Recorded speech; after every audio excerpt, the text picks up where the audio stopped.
Saudações culturais, eu sou Thiago Artaete e esse é o seu novo podcast para pensar, refletir e agir na prática sobre direitos humanos. E hoje eu estou aqui com convidados e convidadas muitíssimo especiais, que é do elenco, uma parte do elenco do espetáculo teatral Marias do Mundo, da Trupe Ortaética de Teatro Comunitário, um coletivo guarulhense que está no seu 20º ano de atuação e vem aí sempre trazendo peças engajadas, fazendo refletir pelo mote dos direitos humanos e usando a arte como protesto.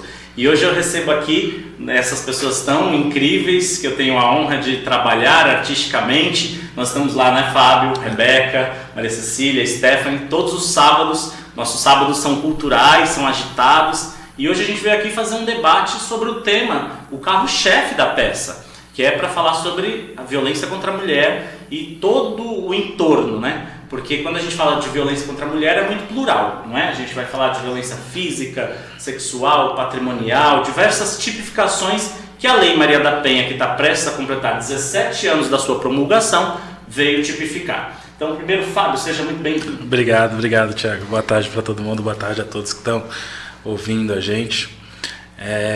Primeiro, agradecer o convite, e falar sobre a violência contra a mulher é algo muito importante hoje, se faz muito importante hoje. A gente procurou falar de que maneira, como a gente quer transmitir a nossa mensagem através de uma peça teatral.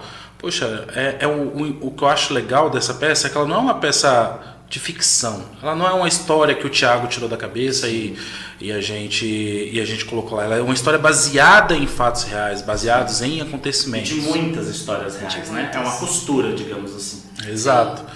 Então, ela é uma peça que você entra e você sai impactado. Eu acho que a palavra é essa. Você entra ali inerte e você sai impactado. Porque é impossível você assisti-la sem ela te impactar.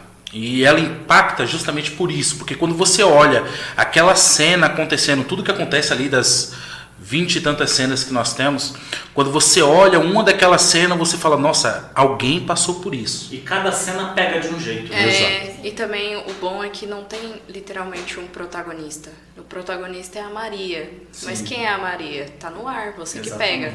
Exatamente. E para vocês, como for? Para a mais jovem, uma das mais jovens do elenco é a Maria Cecília, Você tá com quantos anos, Maria Cecília?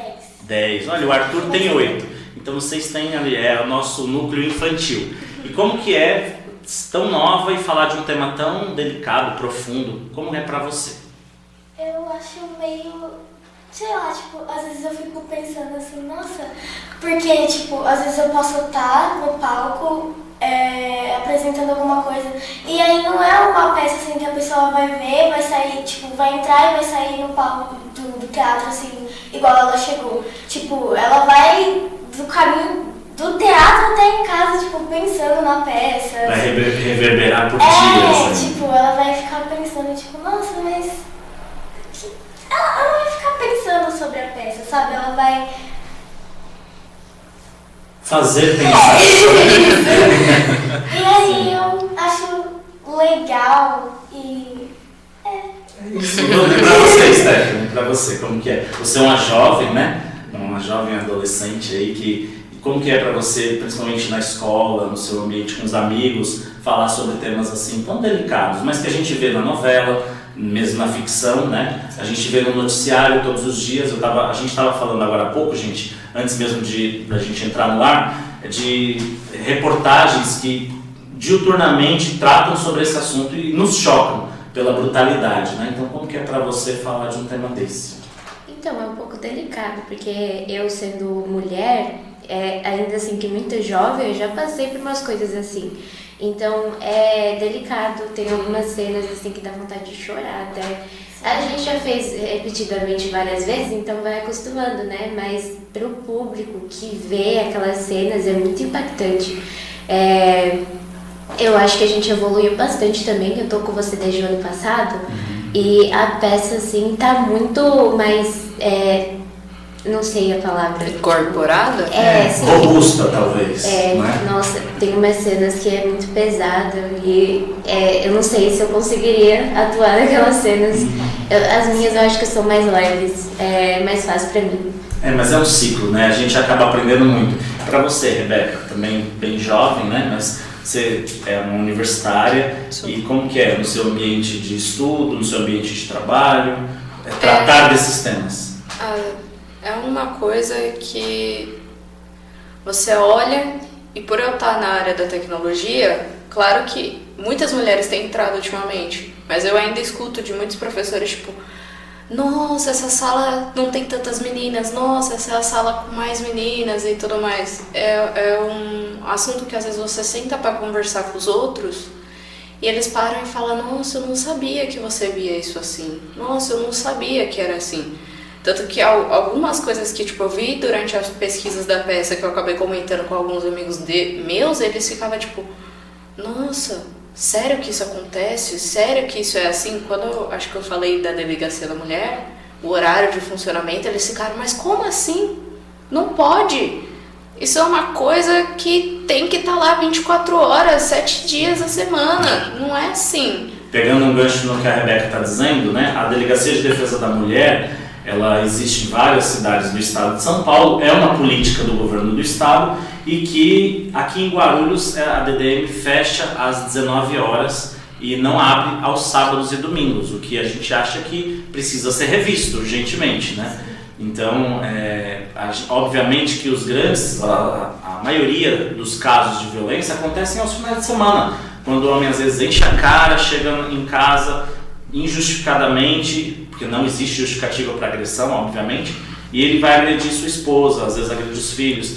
Obviamente, nós temos as delegacias que são 24 horas, mas a DDM ainda não é. Então, acho que a gente ainda precisa evoluir bastante em políticas públicas nesse sentido, embora a cidade, né, no âmbito municipal, tenha tido alguns avanços bem significativos nos últimos anos, por exemplo, a Casa Abrigo Reflorescer. E aí você que está nos assistindo, que gosta desse tema, né, ou um pesquisador, ou de repente um estudante de história, estudante de pedagogia, que vai lidar com as crianças, porque quem sofre também com a violência doméstica são os filhos dessas mulheres, né? Porque a violência doméstica ela se espalha, ela causa um trauma ali absurdo, não só na mulher que é agredida, mas imagina para uma criança vivenciar um lar, um ambiente familiar caótico. Óbvio que isso vai desaguar na sala de aula.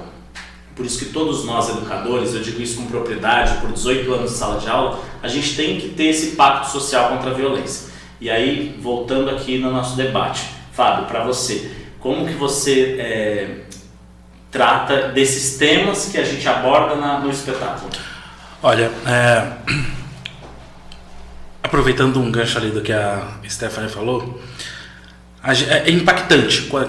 Como eu falei, a palavra que resume é impacto. É impactante. Você vê aquela cena, você vê aquilo acontecendo, é impactante.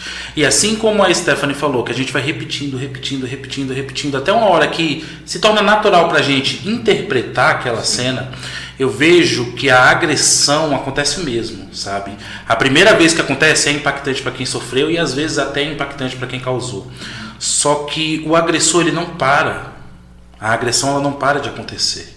Ela vai acontecendo até um ponto que ela se torna banal. Ela já não impacta mais quem a está causando. Por isso que os direitos humanos chamam de ciclo de violência, né? A mulher tem que romper o ciclo. Porque muitas vezes, como a gente também retrata no espetáculo, muitas vezes o homem pede desculpa, compra uma caixa de chocolate, leva um buquê de flores e fala, não, só fiz isso porque eu te amo demais, é excesso de amor. Isso não tem cabimento, mas muitas vezes acaba iludindo essa mulher, que acredita e fala, então realmente é porque ele me ama muito. Teve um caso de um livro que eu escrevi em 2021, nós entrevistamos 8 mulheres guarulhenses que romperam o ciclo da violência, ou seja, elas denunciaram e esses agressores foram para a cadeia.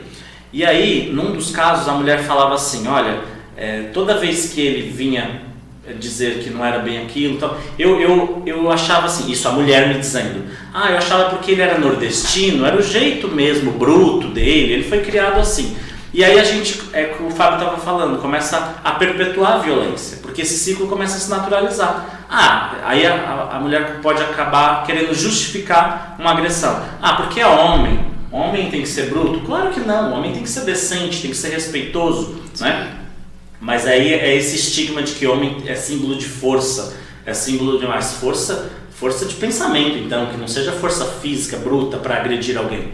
E o que o Fábio está falando é muito importante. Fábio, pode concluir. E aí a gente tira o que eu vejo, principalmente isso, né? Então, hoje, eu não quero falar qual a mensagem que a peça vai fica trazer. à vontade, que aí vai aguçar mais as pessoas. Exatamente. Eu não quero falar porque eu quero que vocês que vão lá nos prestigiar, tirem as suas mensagens, né? Porque a peça ela vai significar uma coisa para cada um. Né? Eu não posso dizer que a peça significa isso, porque ela vai ter um significado para cada um. Como toda obra de arte, Exato. né? Cada um lê a partir do seu repertório. Exato. Então, o que eu tiro, a mensagem principal ali, o nosso cerne é que a gente quer mostrar que isso não, a gente não tem que cair nesse ciclo. A peça, ela gira em torno de te mostrar que você tem meios, que você tem recursos para sair disso. E que a omissão também é violência. Exato. Se eu sei que minha tia está sofrendo violência, e aí eu caio naquela falha que se dizia antigamente, de que em briga de marido e mulher não se mete a colher, eu também faço parte desse ciclo de violência. Sim. Porque em briga de marido e mulher a gente pune o agressor, né? E salva a vítima. Sim. Eu sempre digo. Mete colher, garfo, faca, o que Exatamente, tiver para o que meter. tiver. Mas eu acho que essa peça ela é importante por causa disso. Porque você sai de lá, sabe? Você entra com o farol apagado e sai com o farol ali, sai com a mente clareada. Ela é importante chegar aos 4 cantos de Guarulhos, de São Paulo, do Brasil, por causa disso, da mensagem principal. Eu não digo que é só isso que você vai consumir lá. Tem muito mais. Muito, muito mais. Então a mensagem principal é que a gente quer te mostrar que você tem recursos, você tem meios. A peça toda vai te mostrar que você tem meios. As cenas são impactantes, mas todas vão te mostrar que tem meios, que tem saída. E outra coisa, a gente tenta desmistificar aquela velha máxima, que é uma tolice de achar que direitos humanos é para defender bandido. Sim. A gente mostra a questão do etarismo, então a violência contra o idoso. Sim. A gente mostra a questão da xenofobia, que é a discriminação com homofobia. enfim, com povos originários, pessoas que vieram de outras regiões que não a nossa, de outras culturas, de outros países. A gente coloca o dedo na ferida da homofobia, que infelizmente o Brasil é um dos países que mais mata pessoas LGBTs. Sim. Né? A gente fala de muitos assuntos, inclusive do racismo. Racismo, né? também. E a gente utiliza muito essa questão do que a gente discutiu no processo de criação, a gente leva para o palco e chama o espectador para fazer parte. Né? O espectador é todo momento convidado a contribuir com o seu pensamento, com as suas falas, com seus olhares no nosso espetáculo. Sim. E Rebeca, fala um pouquinho de como começa esse espetáculo, porque a Rebeca ela tem esse personagem muito aguçado logo de cara, né? Ela sofre uma violência muito grande e tudo cai nas costas da Rebeca, da personagem da Rebeca nesse momento. Bom, o meu ver disso é que quando que você deixa em aberto pra gente decidir quem que a gente vai fazer.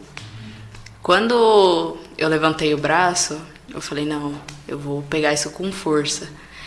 E eu até, depois que eu li o texto, eu falei, meu Deus, eu vou começar a ficar noiada, porque a minha cunhada tá grávida. Olha. Aí você, trouxe o texto bem no timing. Aí eu começo a ler as coisas, aí eu fico, ai meu Deus, se acontecer isso com a Carol, pelo amor de Deus, que isso não aconteça.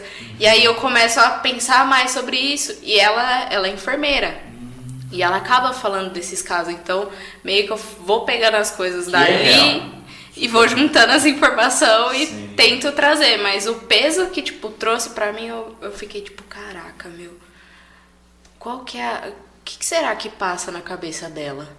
Dessa Maria. A Rebeca está trazendo essa questão porque logo de cara, na segunda cena, a gente já trata sobre violência obstétrica, né? Que é um assunto que até poucos anos atrás não era discutido, mas que vem vindo cada vez mais numa crescente, sendo discutido nos meios de comunicação e tem mesmo que ser discutido do mesmo modo que a educação em direitos humanos é muito importante. Acho que toda escola do nosso país deveria ter, dentre todas as disciplinas, educação em direitos humanos, que é para as pessoas. Imagina, se os estudantes, as crianças, os adolescentes, e começa a falar desde crianças sim, de todas as pautas dos direitos humanos, Porque você vai formar uma criança, um jovem, um futuro adulto, um cidadão muito mais consciente do seu papel no mundo, muito mais respeitoso, muito mais consciente das diferenças, né, da pluralidade que nós temos na sociedade. E vamos voltar aqui para as duas moças. E como tem sido em casa? Vocês têm falado em casa? Conta para a mãe, conta para a tia, conta para os amigos da escola. Sim. Não contar a cena em detalhes, mas dizer como está sendo a vivência. É muito legal, assim, porque a minha mãe e meu pai, eles perguntam também, sabe? Tipo, então não é só a gente chegar lá e sair contando, assim, contando. Não, eles perguntam também, eles se interessam pelo assunto. Ótimo. Tipo, a gente conversa muito sobre isso. É porque na minha casa, assim, a gente gosta de sentar junto na mesa e ninguém sai da mesa quando, tipo, a gente vai conversando. É um momento todo mundo de, junto. Todo mundo de sentado comunhão, na mesa, né? A juntos. comunhão é isso em família. Sim. Aí não pode celular e a gente tem que Exato, conversar. essa. Tá vendo, Otávio? Assim que é bom. Eu também exijo isso. Na mesa não, pode tirar o celular. Não, mas eu só tô vendo uma coisa. Nenhuma coisa. Agora não vai ver essa coisa daqui a pouco. Sim. Aí a gente conversa muito sobre a peça em casa também. Às vezes a minha mãe, a gente conta sobre as nossas cenas, né? Aí minha mãe fica, mãe, eu vou chorar. Sei lá. E eles estão ansiosos para assistir, os pais, os amigos, enfim. Lembrando assim do que a Rebeca falou, a minha madrasta estava grávida também, eu tive essa mesma noia dela de ficar com medo de acontecer isso. Eu gosto muito da minha madrasta, estava muito ansiosa para minha irmã nascer e tal. Deu tudo certo, graças a Deus, mas eu fiquei com essa mesma preocupação de acontecer alguma coisa com ela, assim. Também tem aquela cena dos palpites, eu tinha certeza que ela ia passar por isso. E ela tá passando agora, que minha irmã nasceu, tá com 4 meses agora. Que legal. Os palpites sempre vão ter. Sempre vão ter, não tem Inevitáveis. jeito. Gente, só para contextualizar para quem está assistindo, por que elas estão dizendo dos palpites? A gente tem uma cena que é bem debochada, que quando a mulher acaba de parir, acaba de ter seu bebê, forma uma fila de pessoas para dar palpite de como que ela tem que criar aquela criança. Então um fala, tem que colocar mais blusa, outro, não, muita blusa, tira a blusa dessa criança. Então é muito palpite, né, gente? E é nada mais do que a realidade. E a gente sabe que muitos palpites são pro bem, evidentemente, né? São de pessoas que amam essa mulher, mas tem palpites que são, né, equivocados, inconvenientes, a gente sabe também, né? Porque filho não vem com manual de instrução, não tem jeito, a mãe vai aprender fazendo, né? Como tudo na vida, ninguém aprende a andar de bicicleta se não tem uma bicicleta e sair pedalando. Então, ser mãe e ser pai também a gente vai se formando. Eu digo isso porque eu sou pai de 2 garotos, um de 15 e um de 8 anos, e obviamente a gente vai ouvindo o que a gente julga que tem que ouvir, e também tem algumas coisas que a gente fala, não, isso não é, né? Não é para agora, mas a mulher sofre muito mais isso do que o homem, né? Eu não sinto na pele o que é ser mulher. Vocês podem falar com mais propriedade, mesmo que ainda não são mães, mas podem falar do machismo. A gente aborda, por exemplo, uma cena de violência dentro de um transporte público. Algumas de vocês já viram algum olhar estranho dentro do transporte público? Se sentiram incomodadas? Já. Não é legal. Você fica com um pouco de medo. Você fala, se eu for descer e ele descer junto. Pois é. Aí você fala assim, não, vou lá mais pro fundo do ônibus e tal. Aí você fica de olho. Aí você fala, não sei se eu falo pra alguém, eu não sei se é coisa da minha cabeça. Ou às vezes nem no ônibus, você tá na rua mesmo. Sim. Independente do horário, né? Fora os motoristas inconvenientes que saem na janela e fica gritando, fica mexendo com você, ou fica buzinando, e às vezes você só tá andando normal. E aí os outros falam, mas também a roupa que você tá usando sempre vai voltar pra roupa que você tá usando. Sempre culpabilizando. E você fica assim, mas eu tô normal. Sim. Às vezes você só tá com uma calça, uma camisa, do jeito que eu tô agora. Sim. E o cara vai lá e mexe. E aí, ou então, mexem com você, só que aí você tá desarrumada, aí você fala, não, mas você não é tudo isso pra eles estarem mexendo com você. Isso é coisa da sua cabeça. Desrespeito, né? Sempre assim. Então, em transporte público especificamente, não, porque eu não costumo andar em transporte público. Mas assim, na rua, até na escola, teve um caso aí de perseguição Dentro da sua escola? Dentro da minha escola, comigo mesmo, com um menino lá que eu tinha começado a conversar, só que depois eu comecei a descobrir as coisas sobre ele, e aí eu não queria... Para. Olha aí, como Ela já falou de uma, eu já lembrei de outra, que Tá isso vendo? foi na minha faculdade, foi com uma amiga minha, o menino começou a perseguir a menina lá, Então. frenético, e ela já tinha falado que ela não queria nada.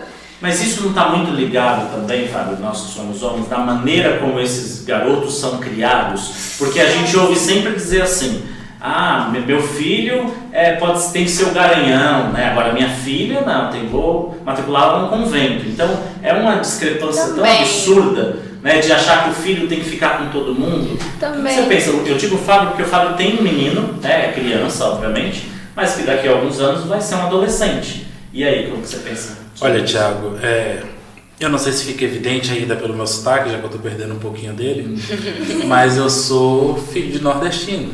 Que legal. Também. Não perca não. É muito bonito. Então, o que acontece?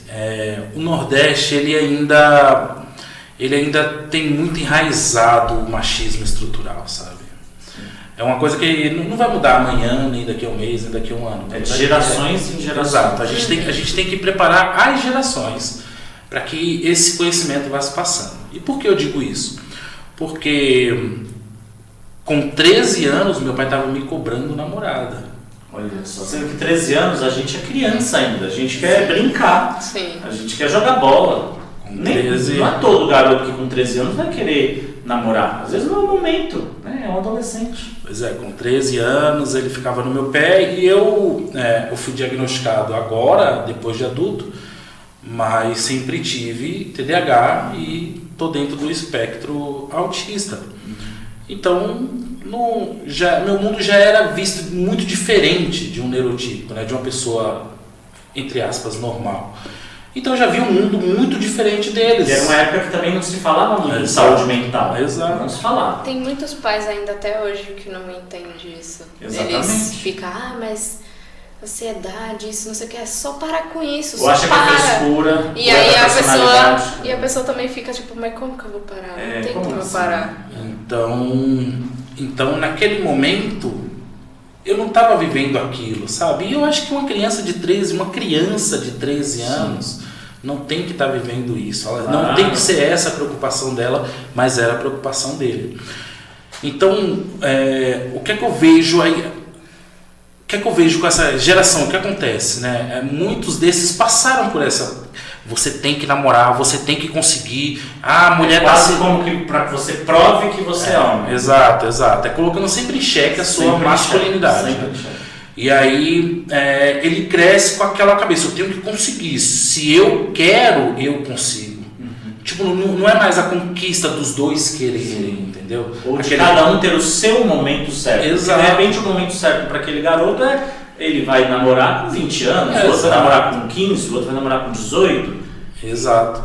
Então eu vejo que muito desses machos que cresceram, né, que é assim como o pai fala, né, que está criando um macho. E reproduzem isso com seus filhos. Exato. Não é que estão criando um ser humano, não estou criando, eu estou criando um macho. Exatamente. Então esses machos, eles crescem com essa visão de que a mulher é um objeto de conquista, para ele conquistar, e eu não falo conquistar... Ostentar perante a sociedade. Exato, eu não falo conquistar do romance, eu falo conquistar da obtenção mesmo, entendeu? A coisificação, a objetificação da mulher. Exato. De posse. De posse. É um objeto. Então esse cara, ele se acha acima. Então ele vê a mulher ali como um ser abaixo, inferior, e ele se acha acima dela e ele se acha no direito do tipo, se eu achei a Stephanie bonita, eu tenho meu direito de verbalizar isso contra a vontade dela. Sim. Sabe? E de uma forma grosseira, desrespeitosa. Exato, e por incrível que pareça, eu acredito, tá? Isso daí eu tô falando dos machos, tá, gente?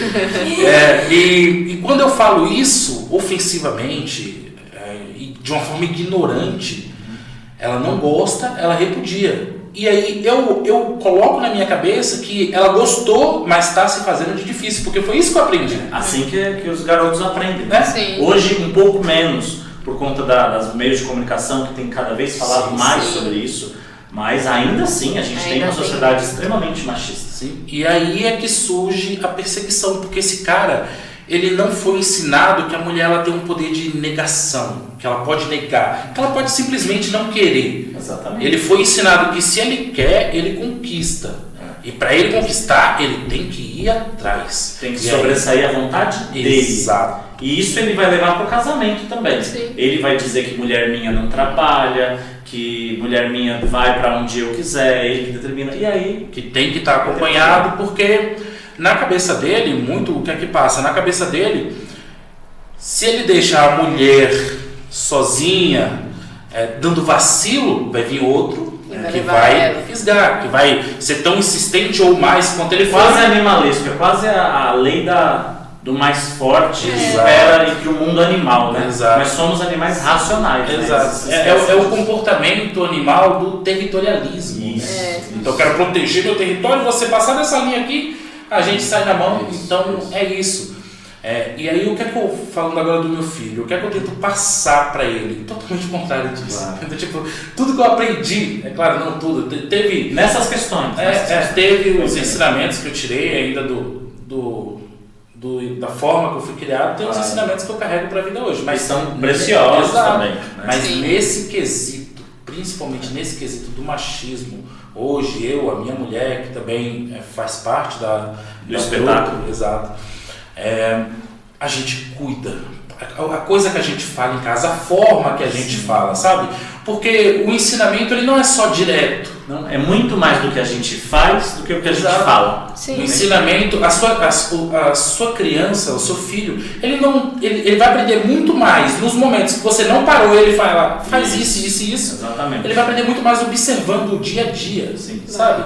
Eu gosto de dizer, pegando aqui, eu nunca ensinei pro meu filho que era controle remoto da televisão. Nunca ensinei, eu nunca parei para falar, Lucas, isso daqui Mas ele aprende mas em determinado momento ele aprendeu. Então imagina se em casa eu sou uma pessoa machista, se eu sou uma pessoa homofóbica, racista. Imagina o que ele não está aprendendo indiretamente. Né? E aí isso, como eu volto a dizer, deságua na escola. Porque aí o papel do professor se engrandece, mas também se dificulta bastante. Sim. Por isso que cada vez mais a gente tem que ter esses debates dentro da sala de aula e fora dela. Né? Porque eu vivenciei por quase 2 décadas isso em sala de aula e eu nunca tolerei gestos machistas, racistas, homofóbicos, porque era o meu papel social e o meu papel profissional também, né? Como educador. Então, gente, o nosso tempo está quase se esgotando, então vamos só dar o último recadinho falando. Primeiro, você que está nos assistindo, assista o espetáculo Marias do Mundo, joga aí no Google, os ingressos podem ser adquiridos pelo Simpla, são ingressos gratuitos, porém a gente recomenda que você leve 1 quilo de alimento não perecível que nós vamos destinar para a Casa das Rosas, Margaridas e Bets, da Prefeitura de Guarulhos, que eles destinarão para mulheres que estão em vulnerabilidade social, que sofreram, que vivenciaram algum tipo de violência doméstica. Para se despedir, as considerações finais de cada um de vocês, começando pela Maria Cecília. Eu gostei muito de participar do podcast. Adorei. E a gente também eu adorou gosto de você. conversar, eu gosto de falar, então... É isso aí, olha aí. E o debate a gente tem que sempre incluir. Nós temos um elenco intergeracional e eu sempre coloco isso como um valor inestimável, né? A gente tem crianças, adolescentes, adultos e idosos. Isso é muito bom porque a gente aprende uns com os outros. Você, Stephanie.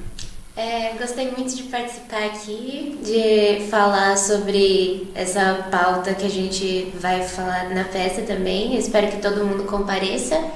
E é isso, tchau. Fábio, fica à vontade. Primeiro, novamente agradecer. Eu acho até muito importante, sabe? É muito importante a gente falar. Porque se não tem ninguém falando, não se propaga. Exato. Então tem que ter alguém falando. Eu acho muito importante a gente falar. É isso aí, obrigado também. Você, Rebeca. Eu gostaria de agradecer por ter chamado a gente para vir participar. E é bom falar sobre esse tipo de assunto. E conforme vai conversando, você vai lembrando de mais coisas e ajuda a colocar aquela pulguinha da curiosidade no pessoal para ir ver a nossa apresentação. Mas olha, a Rebeca falando que é bom falar desse assunto, mas pode ter certeza, infelizmente na sociedade brasileira tem muita gente que se incomoda, Sim. né? E acha que o assunto é para militante. E qual o problema de militar por uma causa tão nobre como essa, né? Mas acha que é mimimi, que é frescura. No meu tempo não tinha isso. Que pena que no seu tempo não tinha isso. E que bom que agora nós temos e que a gente pode falar sobre como respeitar as pessoas dentro de toda a nossa diferença. Somos todos iguais, né, perante a lei, e estamos aqui para colocar o dedo na ferida, porque o que está certo a gente vai sempre bater palma, e o que está errado a gente vai aqui repensar, porque um mundo melhor só depende de nós mesmos. Então vocês estão convidadíssimos dia 5 de agosto, que horas, Fábio? Às 8 horas. 20 horas, 8 horas da noite. Em qual teatro? No Teatro Adamastor. Isso, Trupe Artética de Teatro Comunitário, celebrando seus 20 anos de participação. Tem aí um lindo espetáculo para mostrar para vocês. Então, eu me despeço, um grande abraço, até a próxima, valeu!